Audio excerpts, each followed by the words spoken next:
Une fillette de 6 ans a été réprimandée et chassée de la maison par son beau-père. Sa valise s'est ouverte brusquement. Ses vêtements se sont éparpillés dans toute la cour.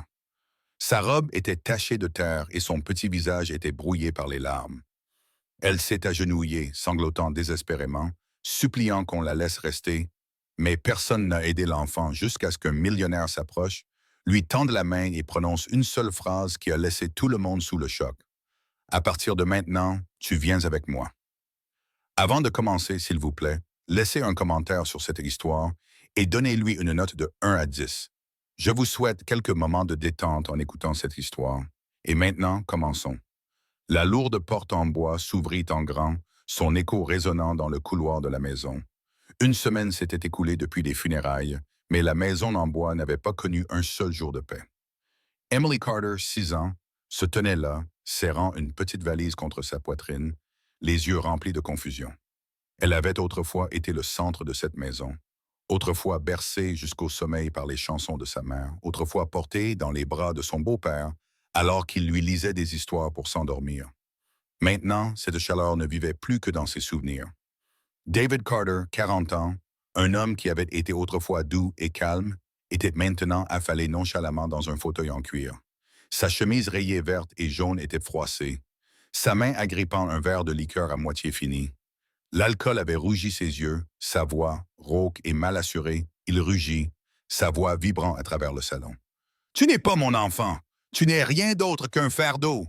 Sors d'ici, sors tout de suite. Emily sursauta, ses petites mains tremblant alors qu'elle agrippait la poignée de la valise. Elle essaya de se diriger vers les escaliers, mais une poussée soudaine par derrière la fit tomber sur les marches.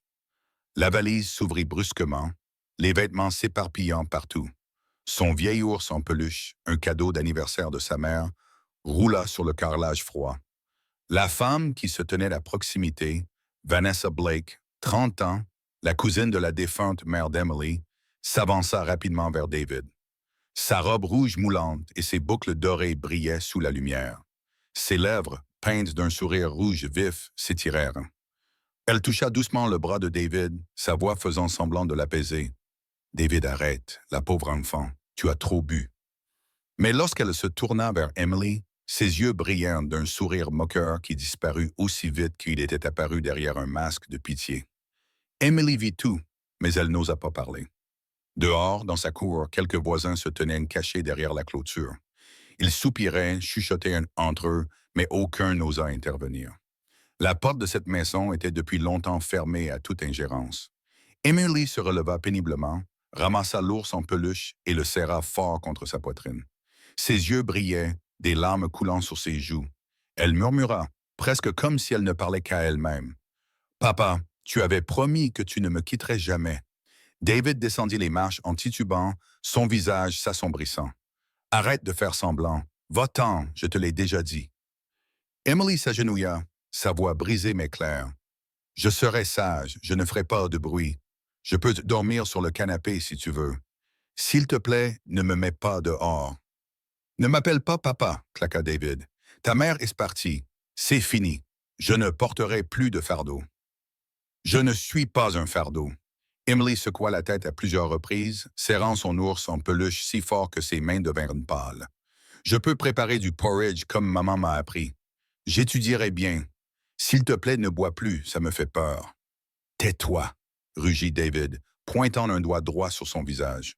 Tu es exactement comme ta mère, toujours à me ramener dans le passé. Le passé, c'est notre famille, sanglota Emily. Tu me portais sur ton dos pour aller au parc, tu ne te souviens pas? Vanessa se pencha, sa voix douce comme de l'huile sur le feu. David, ça suffit. Laisse-la apprendre à partir d'elle-même, chuchota-t-elle tout près, un sourire triomphant et fugace sur les lèvres. Papa, s'il te plaît. Emily joignit les mains, ses genoux saignant après s'être effondrés sur le sol carrelé. Tu es tout ce qu'il me reste. Sors d'ici. David serra les dents, jetant la valise dans la cour. Les vêtements se répandirent partout, même sa chemise de nuit froissée. Ne me fais pas le répéter. Juste à ce moment-là, des pas fermes résonnèrent à l'entrée. Un homme grand, vêtu d'un costume couleur crème, franchit le portail, portant une sac en cuir noir.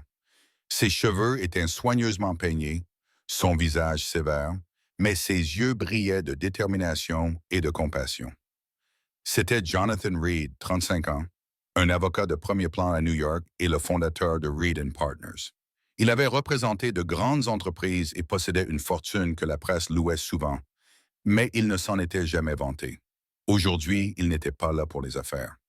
Il était devenu à cause d'une promesse qu'il avait faite un jour à Sarah, une vieille amie maintenant disparue, de rendre souvent visite à sa fille.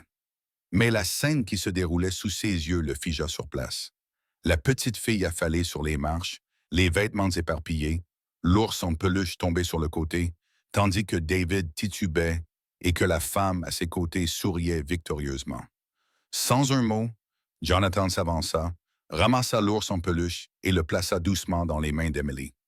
Sa voix était calme mais résolue. « Ça suffit, David. C'est comme ça que tu traites l'enfant? » David se raidit un instant, puis gronda. « Jonathan, qui te crois-tu pour te mêler de ça?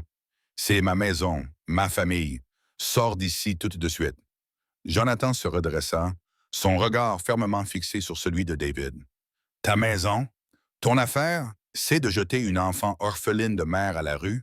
Cet enfant est la fille de la femme qui t'a un jour aimé de toute sa vie, David. » Emily serra son ours en peluche et leva les yeux. Ses yeux étaient remplis de larmes, mais au fond d'elle, une faible lueur vacilla, la première depuis la mort de sa mère. Jonathan se tourna, tendant la main vers elle. Il parla lentement, chaque mot gravé dans l'air lourd comme un vœu. « À partir de maintenant, tu viens avec moi. » Emily hésita. Elle jeta un coup d'œil à David, espérant qu'il l'empêcherait de partir. Mais David détourna les yeux et rentra à l'intérieur. Vanessa sourit, enfin triomphante. La petite main tremblante d'Emily toucha celle de Jonathan.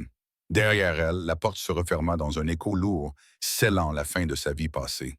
Et ce fut aussi le moment qui marqua un nouveau voyage. Un voyage où une enfant retrouverait une famille et où un homme sauverait le destin d'une petite fille. Jonathan se pencha, ramassa la valise qui s'était ouverte et rangea rapidement les petites affaires d'Emily à l'intérieur. Il épousseta l'ours en peluche avec sa manche, puis le remit dans les bras de l'enfant. Sans un mot de plus, il aida doucement Emily à se relever. Sa petite main agrippa son poignet comme si elle avait peur de glisser. « Allons-y, ma chérie, » dit doucement Jonathan. Il ouvrit la portière de la Bentley, attacha la ceinture de sécurité et ajusta le siège pour l'adapter à la taille d'une enfant de 6 ans. Emily serra fort l'ours en peluche contre sa poitrine, les yeux rouges, incapable de lever le visage. Le gilet de couleur crème de Jonathan fut taché lorsqu'il se pencha trop, mais il ne le remarqua pas. Il alluma le chauffage, vérifia une nouvelle fois la ceinture de sécurité, puis ferma la portière. De l'autre côté du porche, la porte d'entrée de la maison resta fermement close. À côté, Melinda Green, la voisine âgée, tira juste assez le rideau pour observer. Elle ouvrit sa fenêtre et lança dans la rue vide. « La petite fille n'a rien fait de mal. » Sa voix tremblait, mais elle portait une conviction ferme. Jonathan leva les yeux et lui fit un signe de tête reconnaissant. Il se souviendrait de ce visage. C'était important maintenant, car la vérité avait besoin de témoins. Jonathan fit le tour pour prendre le siège du conducteur et démarra le moteur. À l'intérieur de la voiture, l'air semblait lourd, comme si chaque son avait été avalé. Emily restait immobile, serrant l'ours en peluche si fort que ses ongles s'enfonçaient dans le tissu. Parlant lentement, baissant la voix pour ne pas la surprendre, Jonathan dit « Je m'appelle Jonathan. Tu t'appelles Emily, n'est-ce pas? Je crois que j'ai entendu ta mère parler de toi. » Emily pinça les lèvres, sa voix à peine un murmure. « Je m'appelle Emily. » Jonathan eut un léger sourire triste. « Ta mère était la meilleure amie que j'ai jamais eue. Je te promets que je ne te laisserai pas seule. » Emily bougea légèrement, gardant toujours la tête baissée. « Maman parlait souvent de l'oncle Jonathan, murmura-t-elle. Elle disait que tu étais le seul qui l'aidait toujours. » Il prit une profonde inspiration, stabilisant sa voix. « Merci de me dire ça. À partir de maintenant, les choses seront différentes. Tu es en sécurité. » Emily serra l'ours en peluche plus fort. Après une longue pause, elle chuchota. « Je peux rester avec toi, au moins pour cette nuit? »« Bien sûr, » répondit immédiatement Jonathan. « Ma maison est à Manhattan. Il y a une chambre d'amis. Je vais appeler pour que la gouvernante prépare des couvertures chaudes pour toi. » Le téléphone de Jonathan vibra doucement. L'écran affichait le nom d'Anna Roberts, son assistante personnelle au cabinet d'avocat. Il coupa l'appel, ne voulant pas briser le fragile silence qui venait de s'installer sur l'enfant. Il tapa plutôt un court message. Ne m'appelle pas maintenant.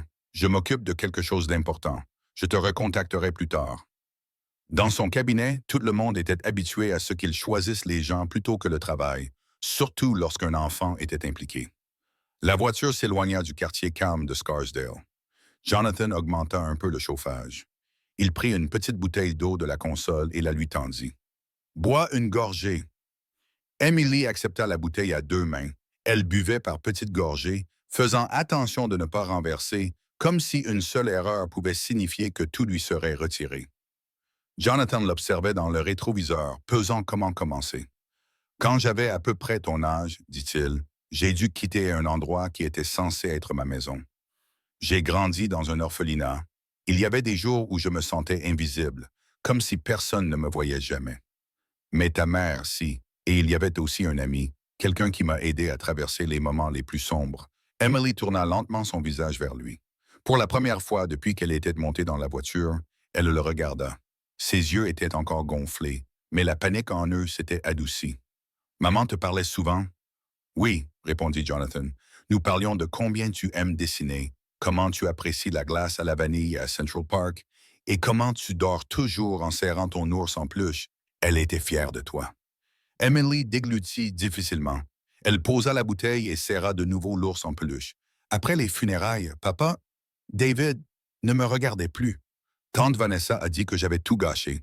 Elle a dit qu'une fois que papa aurait signé tous les papiers, je ne serais plus là. J'ai vraiment essayé d'être sage. Sa voix faiblit, puis elle ajouta doucement, presque comme si elle avait peur de réveiller quelque chose de caché. Maman me manque tellement. Chaque soir, elle me lisait une histoire. Parfois, c'était la toile de Charlotte, parfois Bonne nuit de la lune. Après la lecture, elle me chantait une berceuse pour m'endormir. Elle chantait toujours You are my sunshine. Quand elle chantait, je n'avais pas peur du noir. Maintenant, la nuit, je ne peux pas éteindre la lumière. Jonathan sentit sa poitrine se serrer, mais il garda un ton stable. Il laissa le silence s'installer assez longtemps pour que ses mots reposent dans l'air, sans interruption. Dans son esprit, l'image de la chambre d'hôpital revint. L'odeur âcre du désinfectant, le visage de Sarah amaigri par le cancer, et son dernier appel où elle avait dit « S'il arrive quoi que ce soit, s'il te plaît, veille sur elle pour moi. » Et maintenant, sa fille était assise à côté de lui, serrant un ours en peluche usé, avouant qu'elle n'osait plus dormir dans le noir. Il ne pouvait pas comprendre comment des adultes pouvaient traiter un enfant de cette façon. Aucun enfant ne devrait jamais avoir à prouver qu'il mérite d'être dans un foyer, dit lentement Jonathan. Tu n'es pas en faute. Les adultes vivent leur deuil de manière compliquée, et parfois ils se laissent entraîner par d'autres. Mais cela ne fait pas de toi une erreur. Ici, tu es en sécurité. Emily ne répondit pas tout de suite. Au bout d'un moment, elle glissa un petit doigt dans la manche de la veste de costume de Jonathan, l'effleurant à peine, comme pour tester si sa solidité était réelle. Jonathan resta immobile, considérant ce geste comme une réponse. Il mit son clignotant et s'inséra dans la voix, sa voix s'adoucissant. « Ce soir, tu te reposes. Demain, nous parlerons avec quelques personnes de confiance. Il y a une détective nommée Maria. Elle est très compétente. Et si tu es d'accord, pendant la journée, je t'emmènerai voir une psychologue pour enfants, juste pour s'assurer que tu dors bien, que tu manges bien, pas parce qu'il y a quelque chose qui ne va pas chez toi. » Emily fit un petit signe de tête. Elle n'avait pas encore complètement ouvert son cœur, mais elle ne se recroquevillait plus sur elle-même comme elle l'avait fait sur le porche. Sur ses genoux, l'ours en peluche était lissé plus soigneusement. La voiture se rapprochait de la ville. La route était longue, mais le silence à l'intérieur était différent maintenant. Il ressemblait à un lieu de repos, pas à un gouffre sans fond. Jonathan jeta un coup d'œil dans le rétroviseur et vit ses yeux, toujours rouges, mais fixés sur lui, comme s'il était son encre. « Emily, dit-il, je ne t'abandonnerai pas. » La fillette leva le visage, ses lèvres tremblant légèrement. Sa voix était si douce qu'elle était presque un souffle. « Est-ce que ma mère t'a déjà dit, si un jour j'étais seul, à qui je devrais faire confiance? » Jonathan ne répondit pas tout de suite à la question d'Emily. Il mit son clignote et se rangea sur la voie la plus lente, posant doucement sa main chaude sur la petite main de la fillette comme une assurance silencieuse. Rentrons d'abord à la maison, dit-il. Ensuite, je te raconterai. La voiture s'arrêta devant un immeuble de Manhattan. Le portier, M. Harris, ouvrit la portière de la voiture et s'inclina.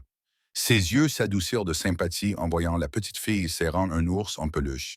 Mais il maintint le calme professionnel de quelqu'un à son service. « Bonsoir, Monsieur Reed. » Jonathan hocha la tête et parla doucement. « Pourriez-vous porter la valise, s'il vous plaît? » Monsieur Harris répondit simplement « Oui, monsieur », et les suivit en silence.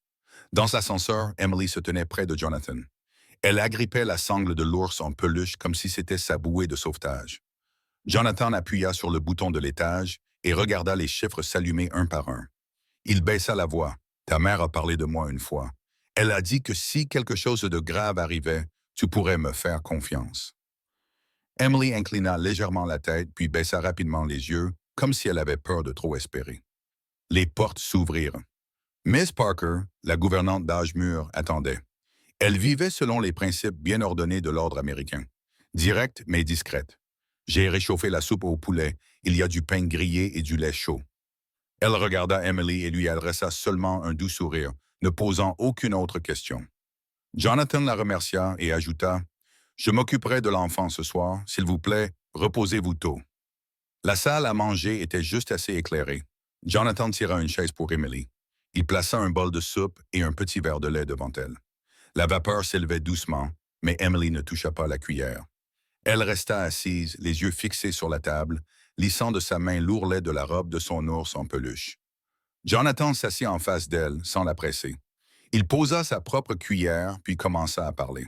« Quand j'avais ton âge, je n'avais personne non plus. J'ai grandi dans un orphelinat. Les autres enfants se moquaient de moi pour mes chaussures bon marché, pour mon vieux manteau.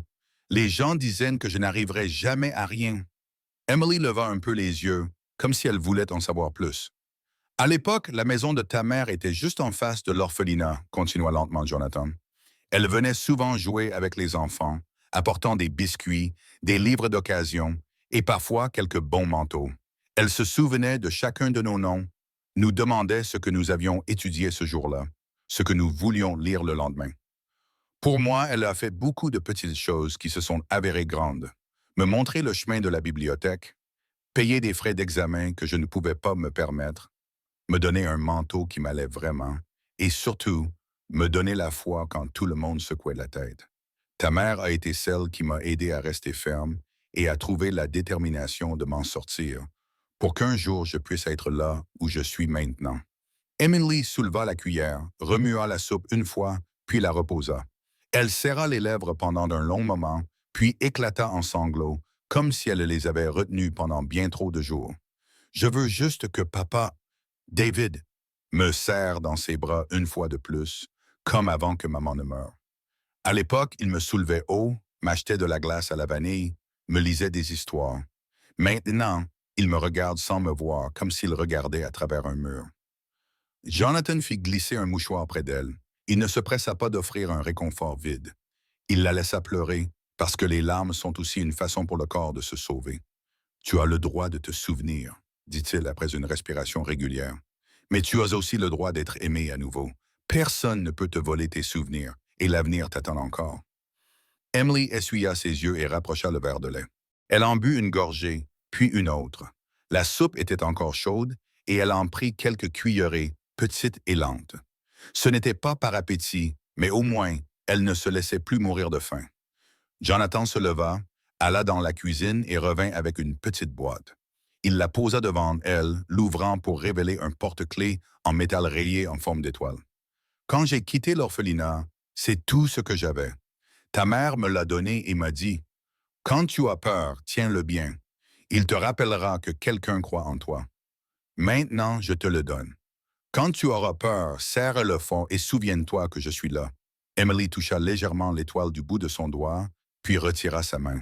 Elle leva les yeux vers Jonathan, son regard moins méfiant, bien que toujours prudent. « Si papa, David, veut me voir, alors quoi? » Jonathan garda sa voix basse et stable.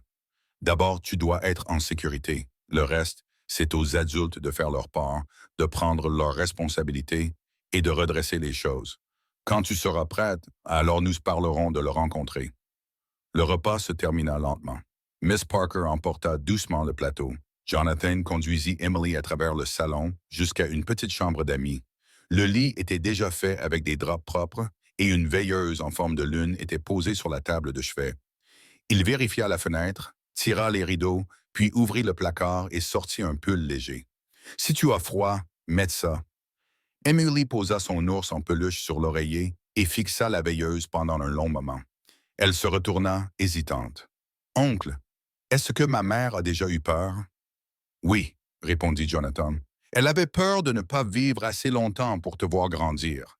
Mais elle a choisi de croire. Elle croyait que de bonnes personnes te trouveraient et que tu trouverais de bonnes personnes. » La petite fille hocha la tête et monta dans le lit. Jonathan recula pour qu'elle puisse sentir son propre espace. Il tamisa les lumières, ne laissant qu'une douce lueur. Avant de fermer la porte, il parla à travers la petite ouverture. « Si tu as besoin de moi, appelle à tout moment. » La porte se ferma doucement, mais la lumière du couloir resta allumée. Jonathan retourna dans son petit bureau et ouvrit son portefeuille. Une photo jaunie apparut. Une femme souriant, appuyée contre son épaule, ses yeux brillants comme la première lumière de l'été. Il posa la photo sur le bureau à côté d'un dossier non ouvert. Le téléphone s'alluma, un message d'Anna Roberts s'affichait. « Avez-vous besoin que je fixe un rendez-vous avec la détective Maria? » Et la psychologue pour enfants, le Dr. Leah Simmons, a un créneau demain matin. Jonathan tapa en réponse. « Demain 9 heures, et contactez l'avocat Michael Turner dans l'après-midi. » « Merci, Anna. » Il resta assis tranquillement, écoutant le bruit de petits pas dans le salon. Rien. Seulement la respiration régulière d'une enfant qui s'était enfin endormie profondément. Jonathan tenait la photo, ferma les yeux un instant, comme s'il parlait à l'ami qu'il avait perdu. « Je tiendrai ma promesse. » Cette nuit-là, alors que Jonathan éteignait la lumière du salon et veillait sur Emily qui dormait, dans un autre coin de la ville, le tintement sec d'un verre contre le comptoir en bois brisa le silence. David Carter était accoudé au bar, l'odeur d'alcool se mêlant à la trace rance de la fumée de cigarette. Mark Sullivan, son compagnon de boisson de longue date, était assis à côté de lui, faisant tourner les glaçons dans son verre par habitude. Un homme de 45 ans, imprudent dans ses paroles, Mark aimait pousser les autres à faire des choses qu'il regretterait plus tard. « Bois, David, » ricana Mark. « Ça te videra la tête. » David vida son verre. Ses paupières lui semblaient lourdes. Sa voix sortit rauque. « C'est un fardeau. Quand je la regarde, tout ce que je vois, ce sont des choses qui ne reviendront jamais. » Mark fit signe au barman pour une autre tournée. « Reste simple. Une fois les papiers signés, tu auras enfin la paix. Sans ta signature, on ne serait même pas assis ici ce soir. » La porte du bar s'ouvrit brusquement. Vanessa Blake entra, vêtue d'une robe rouge, ses boucles blondes captant la lumière. Elle se dirigea droit vers David, posa sa main fine sur son épaule et parla d'un ton apaisant. « Tu es épuisé, et c'est tout à fait naturel. La fille ressemble trop à sa mère, te rappelant toujours le passé. Tu as besoin de repos. » David détourna le visage, mais il ne retira pas son épaule du contact de Vanessa. Il commanda un autre verre. Vanessa laissa échapper un léger soupir, puis se glissa dans l'espace entre David et Mark, se l'appropriant. Au fond du bar, une jeune femme se leva de sa chaise, faisant semblant de passer un appel téléphonique. Personne n'y prêta attention. Elle portait une casquette de baseball, une veste sombre, et ses yeux ne manquaient rien. C'était la détective Maria Santos, une détective de la brigade criminelle dont l'habitude était de rester assise, immobile comme une ombre, jusqu'au moment exact où il fallait saisir ce qui comptait. Le regard de Vanessa se déplaça vers la porte. Carla White apparut. Elle avait environ 28 ans, un maquillage épais et une grosse enveloppe serrée dans la main.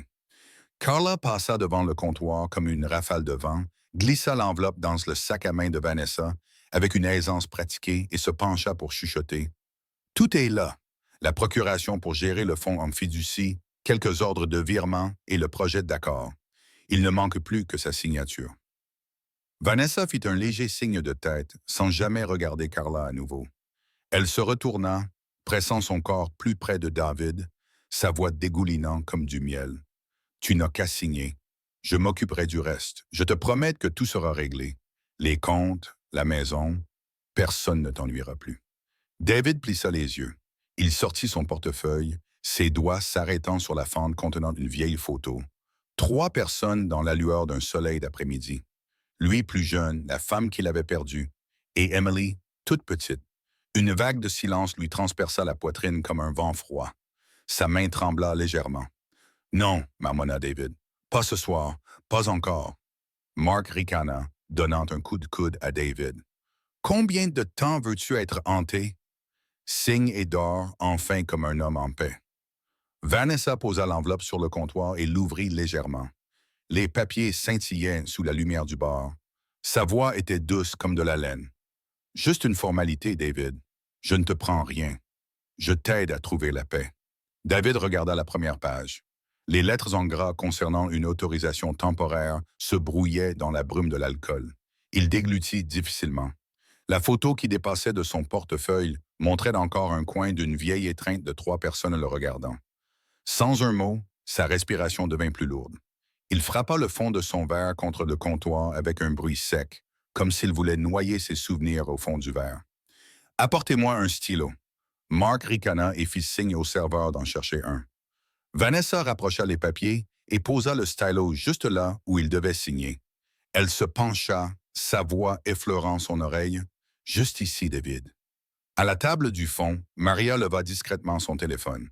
Elle zooma alors que Carla pointait la ligne de texte, que Vanessa poussait l'enveloppe et que Mark bloquait la vue de derrière. Le léger déclic de l'appareil photo se fondit dans la musique de fond. David posa le stylo sur le papier. Son poignet se figea. La photo dans son portefeuille restait ouverte.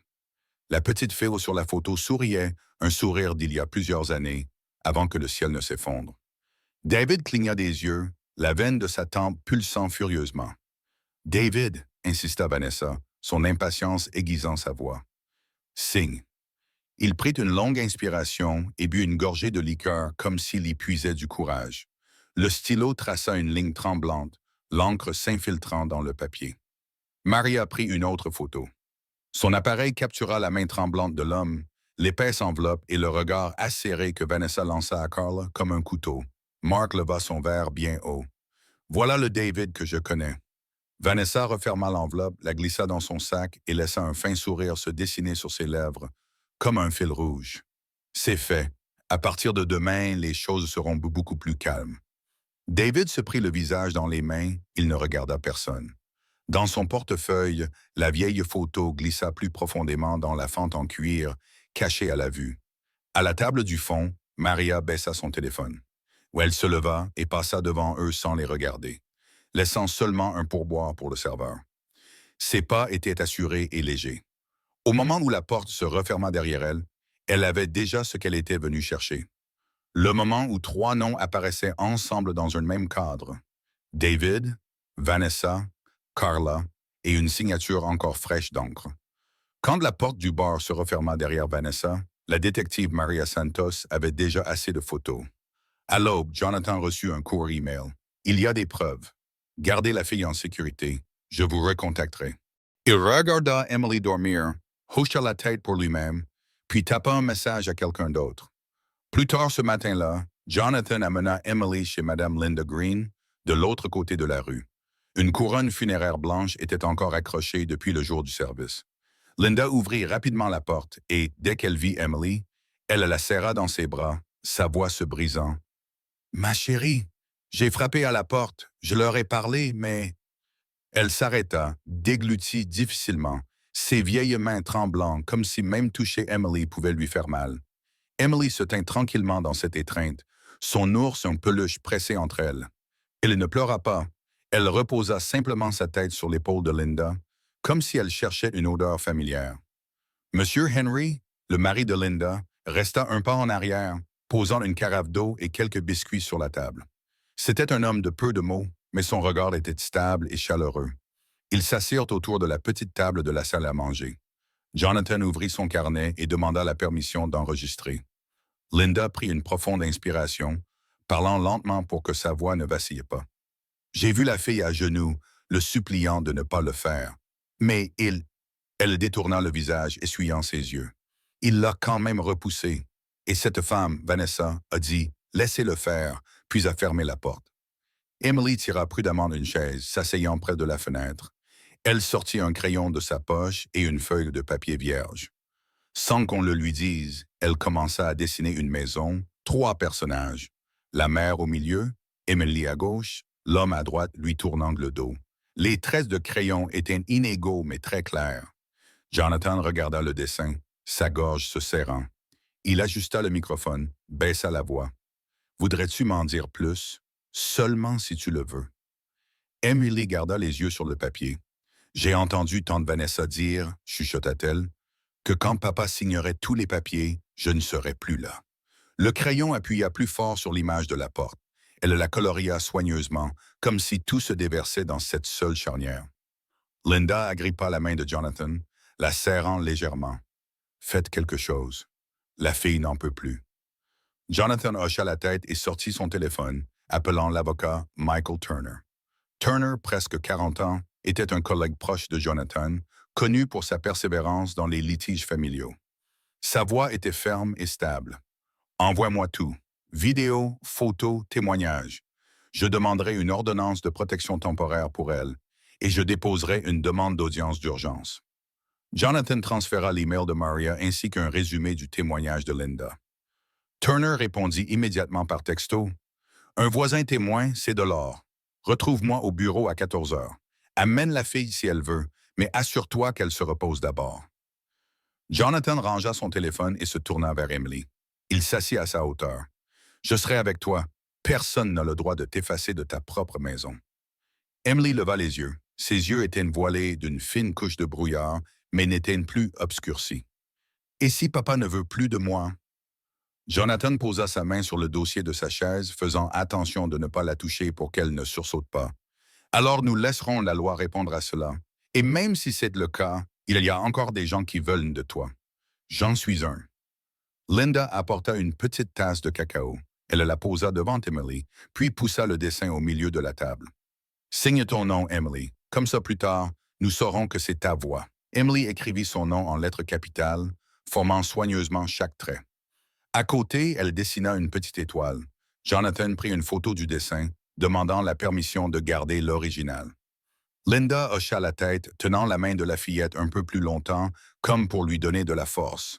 Avant de partir, Henry tendit à Jonathan une feuille de papier pliée. « J'ai noté les heures d'hier. J'ai vu la voiture garée. J'ai entendu M. David crier.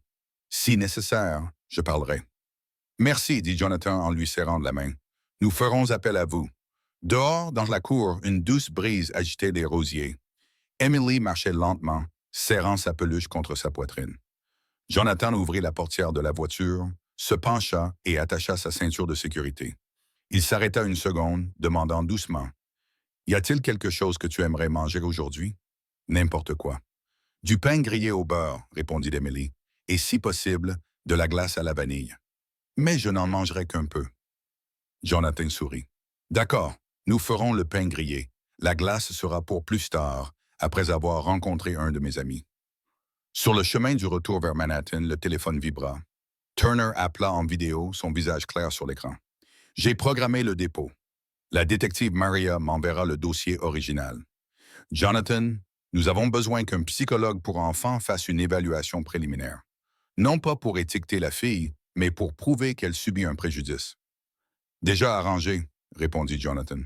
« Et je veux demander une ordonnance restrictive temporaire contre Vanessa. »« Il y a une base pour ça, » dit fermement Turner. « Nous le ferons immédiatement. » L'appel se termina.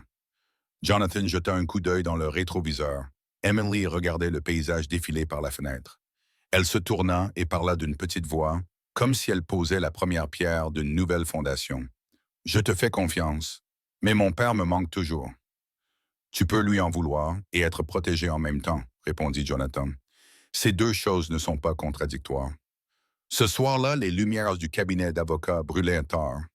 Turner étala les dossiers sur la table, les assemblant en une image claire. Un message de Maria disait « Les photos sont sur le serveur. Il y a un court clip audio. » Linda envoya la déclaration sous serment. Henry confirma la chronologie.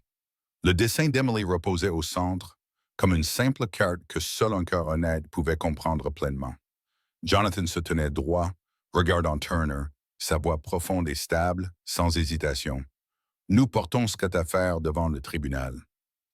Juste après, Turner ferma le dossier. Jonathan prit son manteau et tint la main d'Emily en se levant. Allons-y, dit-il doucement. Nous allons au tribunal. Emily hocha la tête, serrant son ours en peluche, ses petites pas restant juste à côté des siens, sans s'écarter d'un demi-pas. Le couloir du tribunal de la famille de Manhattan était vivement éclairé.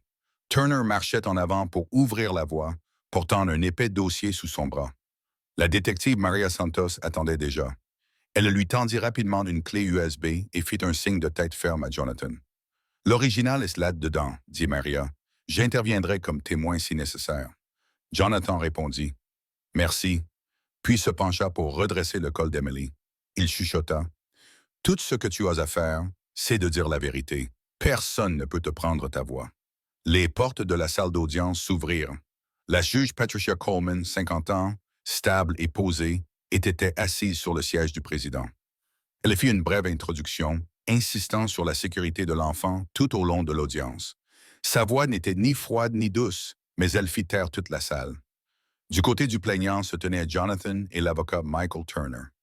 De l'autre côté de l'allée, Vanessa Blake entra comme si elle défilait sur un tapis rouge, sa robe ajustée attirant tous les regards. À ses côtés se trouvait Peter Dawson, 40 ans, un avocat redoutable connu pour ses attaques féroces. David Carter suivait, le col froissé, les yeux cernés et fatigués.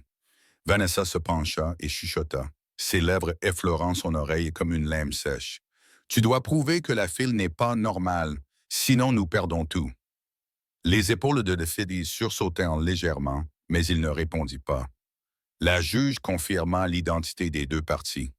Turner se leva et déclara brièvement « Votre honneur, nous demandons une ordonnance de protection temporaire pour Emily, et nous soumettons des preuves d'expulsion et de manipulation d'actifs. » Jonathan tendit la clé USB de Maria au greffier. Linda et Henry étaient assis au fond, se tenant de la main, leurs yeux agités mais résolus. Dawson souleva une pile de papier, son ton plat comme s'il était répété. La défense soumet une évaluation psychologique de l'enfant. Le document indique qu'Emily présente une instabilité, invente des histoires et ne peut pas rester dans un environnement déclencheur. Il posa une photocopie sur la table, la faisant glisser vers le greffier. Vanessa releva le menton, regardant Jonathan d'un air triomphant. Turner haussa un sourcil. « Votre honneur, pouvons-nous connaître la base et la personne qui a mené cette évaluation? » Les lèvres de Dawson se retroussèrent. « Un spécialiste du conseil familial. Pour des raisons de confidentialité, nous demandons à ne pas divulguer le nom à ce stade. » La juge Coleman frappa légèrement de son marteau. Sans identification et vérification professionnelle, ce document ne sera pas considéré comme une preuve. Cependant, le tribunal note que la défense devra prouver sa validité si elle a l'intention de continuer à s'y fier. Jonathan se pencha vers Turner, parlant presque en chuchotant. « Garde le rythme. Ne les laisse pas nous entraîner dans la boue. » Turner hocha la tête puis demanda la permission d'appeler le voisin comme témoin. Linda s'avança. Elle parla d'une voix égale, par courts fragments, sa voix se brisant à certains moments. « J'ai vu la petite fille à genoux. Je l'ai suppliée de ne pas le faire, mais la porte s'est quand même fermée. » David baissa la tête, sa main se serrant fermement. C'était au tour d'Emily. Jonathan souleva la petite fille sur le banc des témoins, gardant sa main stable sur son bras jusqu'à ce qu'elle soit bien droite. Il se pencha et chuchota. « Dis juste ce dont tu te souviens. Tu n'as pas besoin d'en dire beaucoup, seulement la vérité. » Emily hocha la tête, son regard se posant sur la couture lâche au bord de son ours en peluche. Sa petite main chercha celle de Jonathan et s'y agrippa fermement. Dawson redressa sa cravate, essayant d'imposer son autorité. « Emily, sais-tu que mentir est mal? » Emily cligna des yeux, sa voix fluette. « Je sais. As-tu déjà inventé une histoire juste pour que M. Jonathan te donne des cadeaux? » Jonathan se leva d'un bond. « Objection! Suggestif et insultant. » La juge Coleman répondit. « Objection retenue. Maître Dawson, tenez-vous-en aux faits. » Turner s'avança, bloquant la moitié de la vue de Dawson. Sa voix était calme. « Emily, peux-tu dire au tribunal pourquoi tu avais peur de rentrer à la maison ce jour-là? » Emily déglutit difficilement. Parce que tante Vanessa a dit que quand papa aurait fini de signer les papiers, je ne serais plus là. La salle d'audience entière tomba dans le silence. Dawson pinça les lèvres, puis leva la main pour demander l'accès au rapport. Il parla rapidement. Comme le tribunal peut le constater, l'enfant est traumatisé. C'est un signe d'instabilité. Turner contre-attaqua immédiatement. Être forcé de quitter sa maison n'est pas un traumatisme. C'est une expérience réelle. Jonathan posa un autre dossier sur la table. Email, photos, déclarations, ainsi que l'enregistrement de la détective Santos sur la transaction immobilière de la nuit dernière. Vanessa se raidit un instant, puis appuya son épaule contre David. Elle lui chuchota à l'oreille, sa voix douce au point d'être glaçante. « Tout ce que tu as à faire, c'est de dire que la fille a tout inventé. Juste une phrase. » David fixa ses chaussures, ses doigts tirant sur l'ourlet de sa chemise comme s'il cherchait quelque chose à quoi se raccrocher. Ses yeux s'attardèrent, un flou de peur et de regret. L'alcool ne s'était pas complètement dissipé, mais il ne pouvait pas étouffer le martèlement des souvenirs. La juge Coleman parcourut la liste des preuves. Elle leva les yeux. Le tribunal admettra temporairement le témoignage du voisin comme crédible et accepte la pièce à conviction 5, une clé USB contenant des images. Le rapport psychologique n'est pas vérifié et ne peut pas encore être utilisé comme preuve concluante.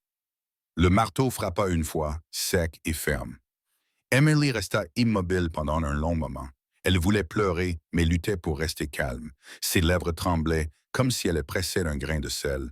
Jonathan serra sa main, lui prêtant le rythme d'une respiration régulière. « Je suis là, chuchota-t-il. Je suis juste là. » La fillette prit une profonde inspiration et leva le visage. Son regard passa devant Dawson, devant Vanessa, et s'arrêta sur David. Il n'y avait aucune accusation, seulement un désir frappant à la porte de la mémoire. « Papa !» La voix d'Emily se brisa. « Tu te souviens de la fois où nous avons mangé de la glace ensemble à Central Park? » La question d'Emily tomba dans la salle d'audience comme un caillou frappant la surface d'un étang calme. David leva la tête par instinct, puis se figea. Il déglutit difficilement, sa gorge aussi sèche que du papier. Personne ne dit un mot de plus. Seul le doux grattement du stylo du greffier sur le papier subsistait. Emily resserra sa prise sur l'ours en peluche. Elle inspira, retint son souffle un instant, puis expira lentement. Ce jour-là, c'était un dimanche. Maman était assise sur le canapé, en train de lire un livre. Papa m'a porté sur son dos jusqu'à la porte et a dit « Allons chercher un peu de soleil. » Nous sommes allés à Central Park. Papa m'a acheté 2 boules de vanille. L'une a fondu dans ma main et il a ri avant de la lécher. Je lui ai dit que c'était dégoûtant et il a ri encore plus fort. Ensuite, nous sommes allés au lac et papa a plié un bateau en papier avec un reçu et l'a mis à l'eau. Il a dit que si le vent était bon, le bateau atteindrait l'endroit exact où maman se tenait.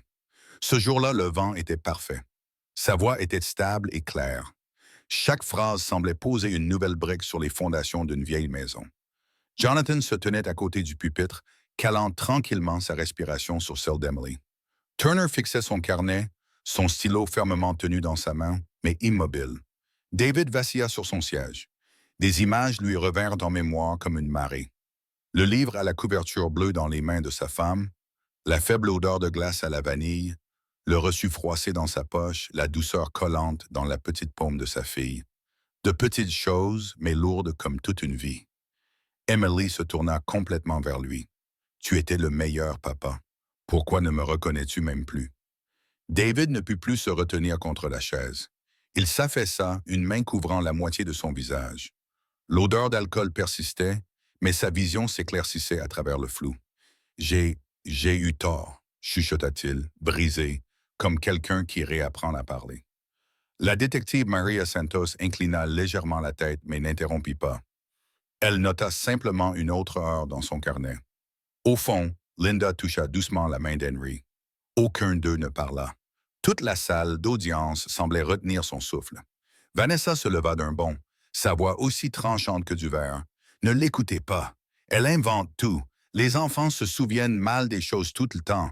David, dis-leur. » David ne la regarda pas.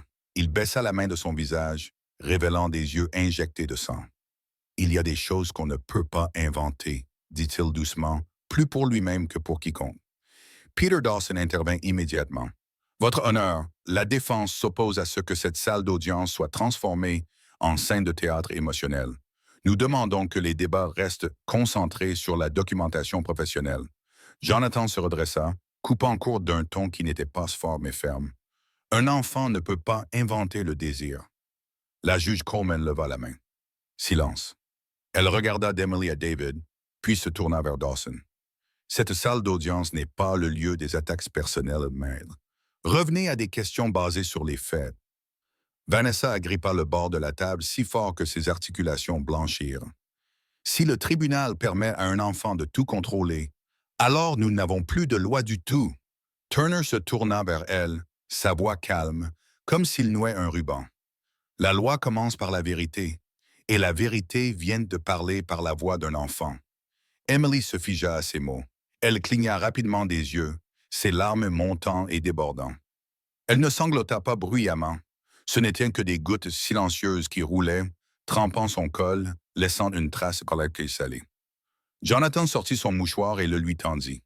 La petite main d'Emily reposait toujours dans la sienne, se réchauffant lentement.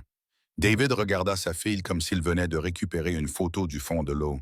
Ses lèvres bougèrent, mais aucun son ne sortit. Puis une seule larme glissa sur sa joue. Avant qu'il ne puisse l'essuyer, elle tomba sur le dos de sa main, se brisant silencieusement comme une excuse brisée. Tout le monde dans la salle d'audience le vit. Personne ne chuchota plus. Le silence n'était plus un vide, mais un espace pour qu'un homme admette ce qu'il avait perdu. Dawson recommença à parler. La juge Coleman souleva le dossier devant elle et le referma proprement. Elle baissa les yeux vers le banc des témoins, puis se tourna vers le fond. « Détective Santos ?» Maria se leva, boutonnant sa veste en s'avançant dans l'allée. Son regard n'était ni froid ni consolant. Il était direct comme un fil sous tension, reliant l'événement à la vérité. La juge fit un seul signe de tête. « Je voudrais présenter de nouvelles preuves concernant des transactions suspectes liées à Mademoiselle Blake. Vanessa Blake. » Maria s'avança au centre de la salle d'audience, reçut la clé USB du greffier et la brancha sur l'ordinateur. L'écran mural s'alluma. Elle regarda droit vers le banc des accusés, sa voix ni forte mais claire dans chaque mot. « C'est votre voix, Vanessa. » Signe, et la fille disparaîtra. Le bruit du bar résonna dans la pièce silencieuse. Le tintement des verres, le bruissement des papiers, le chuchotement de Vanessa, la respiration lourde de David. Une longue pause suivit.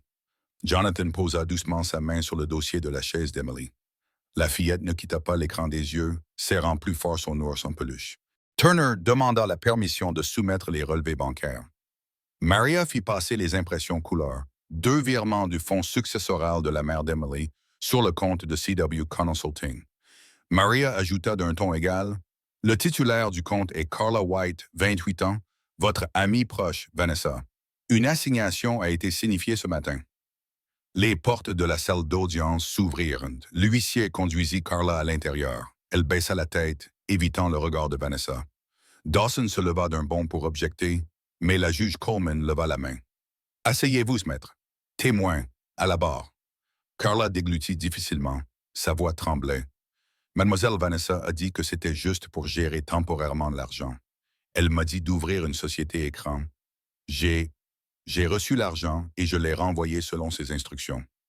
Turner demanda lentement. « Quelles instructions? » Carla jeta un bref regard à Vanessa, puis se détourna. Ce soir-là au bar, elle a dit qu'une fois qu'il aurait signé, la petite fille devrait déménager. Je ne pensais pas que ça irait aussi loin.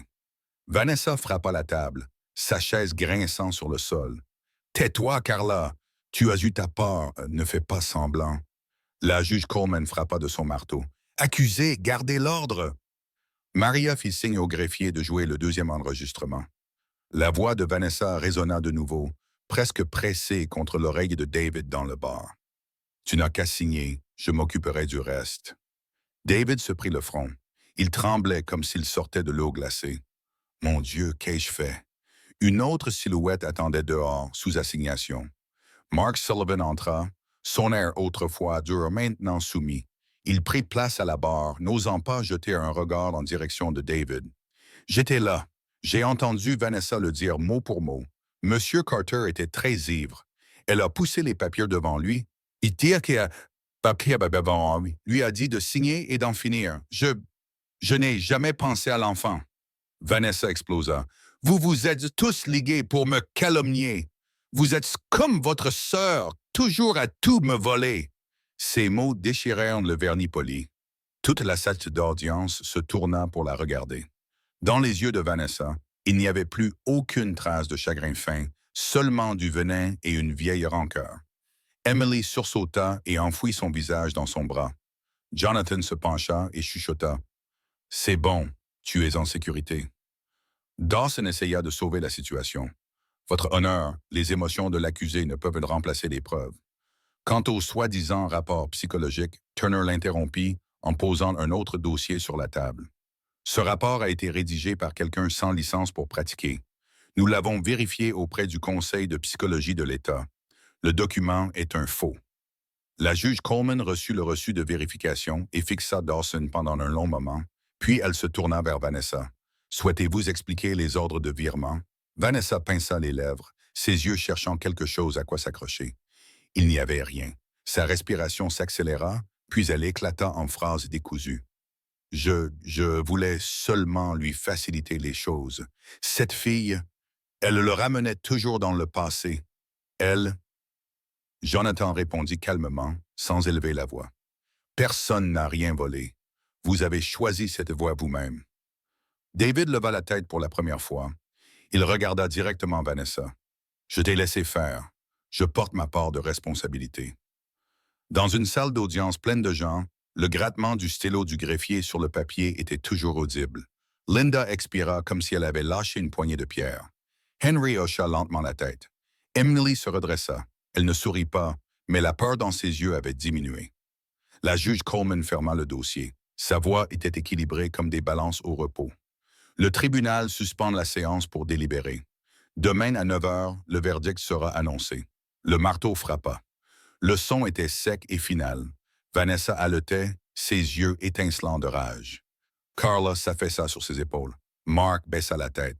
David pouvait à peine se tenir debout, sa main agrippant le bord de la table. Jonathan se pencha et chuchota à l'oreille d'Emily. « Tu as été très courageuse aujourd'hui. » Emily fit un petit signe de tête. Elle regarda la juge quitter la salle, son cœur battant encore la chamade, mais plus frénétiquement. Au bout de l'allée, Maria ferma son carnet et fit un bref signe de tête ferme à Turner. Demain serait la réponse. Le lendemain matin, à 9 heures précises, tout le monde retourna dans la salle d'audience. Les portes s'ouvrirent et la juge Patricia Coleman prit place sur le banc. Toute la salle se leva, puis se rassit. Jonathan Reed tira discrètement une chaise pour Emily, plaçant l'ours en peluche sur ses genoux. L'avocat Michael Turner organisa ses dossiers. De l'autre côté, Vanessa Blake était assise, raide. Peter Dawson gardait la tête baissée, tandis que Carla White et Mark Sullivan restaient silencieux, comme s'ils venaient de se réveiller d'un cauchemar. La juge examina le rapport final. Sa voix était stable et claire. Après avoir examiné les témoignages, les preuves et les vérifications indépendantes, le tribunal conclut que l'accusée, Vanessa Blake, est coupable de détournement d'actifs et de fraude. Elle est condamnée à une peine de prison. Les complices, Carla White et Mark Sullivan, portent des responsabilités pénales et civiles correspondantes. L'avocat Peter Dawson est radié du barreau pour avoir soumis des documents falsifiés et violé l'éthique professionnelle. Un léger murmure se propagea et s'éteignit rapidement. Vanessa se leva d'un bond, ses lèvres bougeant mais aucun son ne sortant. Les officiers de justice s'approchèrent. Elle se tourna pour regarder David, ses yeux remplis à la fois de désespoir et de haine, puis baissa la tête alors qu'on l'emmenait. Carla sanglotait doucement. Mark ne pouvait même pas lever le visage. David se leva très lentement. Il se tourna vers Emily. Pour la première fois, il s'approcha d'elle sans que Vanessa ne se tienne entre eux. Sa voix était rauque et tremblante. « Je vous ai trahi, toi et ta mère. Je ne mérite pas d'être appelé père. » Emily serra l'ours en peluche. Elle détourna le visage, une larme glissant sur sa main. Elle chuchota, juste assez fort pour qu'il l'entende. « Je ne peux pas encore te pardonner, mais je ne veux pas te perdre à nouveau. » David hocha la tête comme s'il recevait sa propre sentence privée. Il parla doucement, presque comme une promesse à lui-même. Je réparerai les choses, peu importe le temps que ça prendra. Jonathan posa sa main sur l'épaule d'Emily, ferme et chaude. Le pardon ne vient pas en un seul jour, mais l'amour peut recommencer dès maintenant. La détective Maria Santos ferma son carnet, faisant un petit signe de tête à Turner. Au fond, Madame Linda Green tamponnait ses yeux avec un mouchoir, tandis que M. Henry posait doucement sa main sur l'épaule de sa femme. Tout le monde semblait attendre le mot de la fin. La juge Coleman examina le dossier de tutelle et continua. Quant à la garde, pour assurer le meilleur intérêt d'Emily, le tribunal décide que la tutelle temporaire sera partagée entre Jonathan Reed et David Carter, sous la supervision de l'Agence de protection de l'enfance. Tout contact avec un tiers doit être approuvé. Une femme d'âge mûr s'avança et se présenta brièvement.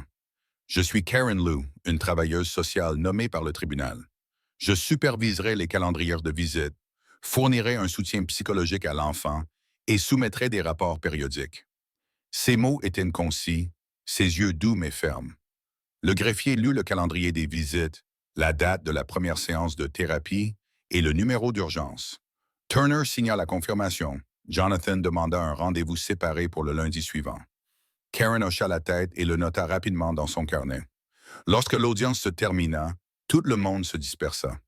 David se tenait à une courte distance d'Emily, ne s'approchant pas plus qu'elle ne pouvait le supporter.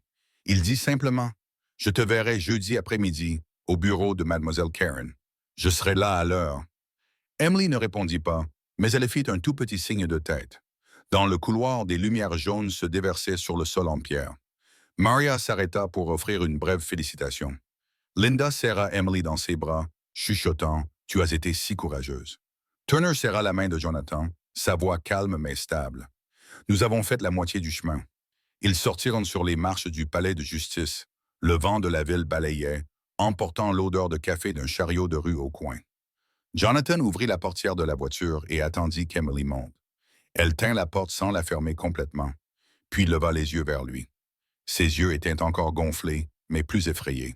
« Tu penses? » Emily hésita, sa voix tremblant comme un violon nouvellement accordé. « Je peux refaire confiance à papa? » Sur les marches du palais de justice ce jour-là, Emily demanda doucement. Jonathan ouvrit la portière de la voiture, se pencha à sa hauteur. « La confiance n'est pas une réponse qui vient tout de suite, » dit-il lentement. « Elle se construit à travers de petites choses, répétées au fil du temps. Si ton père peut faire ça, ton cœur le saura. » Les mois passèrent. Karen Lou supervisa les visites programmées de manière cohérente. Chaque jeudi, David arrivait à l'heure, s'asseyait dans la salle de conseil, parlait peu, mais tenait sa parole. Il arrêta de boire. Sur le bureau de Karen se trouvait la petite épinglette en argent que David lui avait fièrement montrée après sa toute première réunion de groupe, un jalon pour un homme qui essayait de recommencer.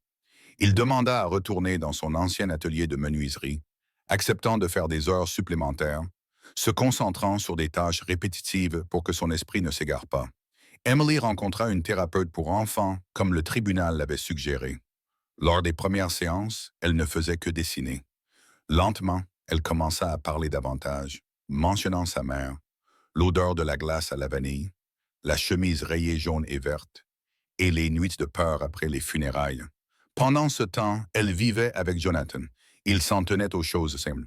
Être présent au dîner, laisser la veilleuse allumée, ne jamais fermer complètement la porte de sa chambre. Il créa une fondation au nom de la mère d'Emily pour soutenir les orphelins, demandant à Turner et Anna de s'occuper des formalités administratives. Chaque fois qu'il parlait de la fondation, Jonathan s'arrêtait, comme s'il se souvenait de celle qui avait posé la première pierre du chemin qu'il parcourait maintenant. Cet après-midi-là, ils avaient convenu de se retrouver à Central Park. Emily portait une nouvelle robe blanche. Jonathan était assis sur leur banc familier, une coupe de glace à la vanille posée entre eux. Il vérifia sa montre, puis regarda vers le sentier. David apparut au bout de la rue. Il resta immobile quelques secondes, prit une profonde inspiration, puis s'avança. « Bonjour, ma chérie, » dit-il, sa voix calme et stable. « Je ne m'attends pas à ce que tu me pardonnes tout de suite. Je veux juste être là pour te voir grandir. » Emily ne répondit pas immédiatement. Elle prit une cuillerée de glace, la laissa fondre dans sa bouche comme pour en tester la douceur. Au bout d'un moment, elle ouvrit son sac à dos et sortit son vieil ours en peluche. Le tenant à deux mains, Elle se redressa et regarda directement dans les yeux de David. Maman me l'a acheté, dit Emily. Maintenant, je te le donne, mais j'attendrai de te voir changer. David le reçut. Il pressa l'ours en peluche contre sa poitrine, comme s'il tenait une responsabilité. Sa poitrine se souleva et s'abaissa lourdement. Il parla doucement, pas trop fort, de peur de la surprendre, mais chaque mot portait du poids. Je l'apporterai avec moi chaque fois que je viendrai, et chaque fois, je ferai exactement ce que j'ai promis. Jonathan les regardait, un léger sourire au coin des lèvres. Il n'interrompit pas ce moment. Ce n'est que lorsqu'Emily se tourna vers lui qu'il parla. « Tu as deux pères maintenant, Emily. Un qui, avec ta mère, a créé les souvenirs que tu portes, et un qui t'aidera à créer l'avenir. » Emily regarda Jonathan, puis David. Elle prit une profonde inspiration, laissant l'air frais du parc remplir sa poitrine. Elle tendit sa main gauche pour tenir celle de Jonathan, et de sa droite, elle tendit la main vers David. David hésita un instant, puis plaça sa main rugueuse dans celle de sa fille.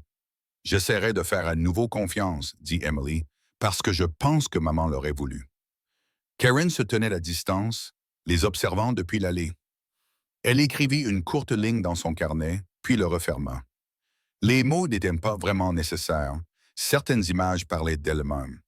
Ils marchèrent lentement le long du lac. Jonathan expliqua comment plier un bateau en papier.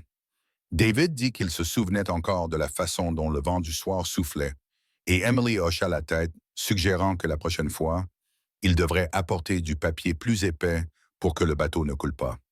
La lumière oblique de l'après-midi se répandait sur l'eau, douce et scintillante. Avant de se séparer, David lui remit l'horaire de la semaine suivante, toujours jeudi après-midi. Il demanda à Jonathan s'il pouvait aider pour le trajet. Jonathan hocha la tête. « Nous le ferons ensemble, dit-il. » David serra l'ours en peluche contre lui, chuchotant « Merci ». En se dirigeant vers la grille, Emily se mit soudain à courir. Elle se retourna et tendit les deux mains. Jonathan et David la suivirent en trottinant. Elle attrapa chacune de leurs mains, les tirant vers le milieu en riant. Son sourire n'était pas entièrement exempt d'ombre, mais il était assez lumineux pour redessiner l'horizon. De loin, il ressemblait à une corde brisée en train d'être renouée, pas encore sans défaut, mais devenant plus forte à chaque pas. Et au milieu du parc cette saison-là, une petite file courait entre deux hommes, se tenant fermement des deux côtés, le symbole vivant d'une famille reconstruite à partir des ruines. Finalement, l'histoire se termina par un sourire qui n'était pas encore complet, mais assez lumineux pour ouvrir un nouveau ciel. Les malfaiteurs avaient été punis par la loi et par la vérité elle-même. Les bons ont été récompensés par la confiance, par la chance de recommencer et par une famille reconstruite sur des ruines. Emily avait deux pères, l'un qui gardait les souvenirs et l'autre qui construisait l'avenir. C'était un message simple mais puissant. Lorsqu'une porte se ferme par injustice, nous devons tout faire pour ouvrir une porte de compassion. Je veux vous demander quel moment vous a le plus touché au cœur. Quels mots d'Emily vous ont laissé sans voix? Si vous étiez à la place de Jonathan, que feriez-vous en voyant un enfant poussé hors de sa maison? Et si vous étiez David, auriez-vous le courage d'admettre vos erreurs et de marcher à nouveau sur le long chemin de la rédemption? En tant qu'hôte de la chaîne, je me soucie vraiment de vos sentiments. Allez-vous bien ces derniers temps? Y a-t-il quelque chose qui pèse lourdement sur votre cœur? S'il vous plaît, partagez dans les commentaires. Nous sommes là pour nous écouter les uns les autres. Si vous traversez une période difficile, souvenez-vous de ceci. Vous n'êtes pas seul. Des mains bienveillantes existent toujours, prenant parfois la forme d'un étranger prêt à arrêter sa voiture et à dire « À partir de maintenant, tu marcheras avec moi ». Si vous aimez les histoires réconfortantes, les histoires émouvantes comme celle-ci, s'il vous plaît, abonnez-vous à la chaîne, suggérez un sujet que vous aimeriez lire ensuite ou partagez votre propre histoire. Qui sait, la prochaine histoire pourrait être votre voyage de guérison. Et ensemble, nous écrirons une fin juste, douce et pleine d'espoir.